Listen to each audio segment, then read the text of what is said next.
Hello বন্ধুরা, তোমরা সবাই কেমন আছো? আশা করি ভালো আছো। আমিও ভালো আছি। দেখো, আমরা গ্রাম থেকে কলকাতায় এসেছি, বর কাজে এসেছি কলকাতায়। ঘর ভাড়া নিয়েছি, আমাদেরও আসতে হয়েছে। এসেছি মেয়েকে নিয়ে, এখন দোকানে দেখে যাচ্ছি, একটু দোকানে দরকার আছে। আর এই যে দেখতে পাচ্ছ, আমাদের পুষ্কর গ্রাম থেকে এসে এখানে ভালো লাগছে না। এই রুমের ধারে একটু যাচ্ছে, তার রুমের ধারে একটু যাচ্ছে, একটু পাতা টাতা ছিটছে, ওর মানে টাইম কাটছে না, বুঝলে? এইরকম করতেই আছে, কী করবে আর। দুষ্টু লোক তো, এক জায়গায় বসতে পারে না, তো হাঁটতে হাঁটতে থাকতে ছুটতে থাকবে এরকম করে। কলকাতায় এসেছিলাম, বর একা কাজ করছে, গাড়ি চালাচ্ছে। আমি ভাবছিলাম একটা আধটা বাড়ি, একটা দুটো বাড়ি কাজ টাজ করবো, রান্নার কাজ টাজ, কিন্তু একে নিয়ে করতে পারছি না।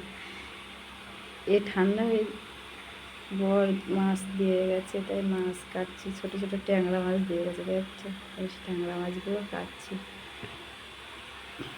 আর ও তোর মতো বাইরে কাজ করেই যাচ্ছে, আমি হাঁটছি, দেখছি, বাইরে বেরিয়ে দেখছি ওকে, আর মাছ কাটছি। ও আবার খেলতে বসেছে, থালা ঘটি বাটিগুলো নিয়ে বসেছে খেলতে। কখন কি মনে করে হবে এগুলো? একটু খেলবে, আবার খেলবে না, ওই একটা হাঁড়ি ওইধারে রয়ে গেছে, এরকম করবে। হাঁড়িটা ধরতে নিয়ে আস। ধুচ্ছে, থালা বাতিগুলো ধুচ্ছে, কী করবে ওকে।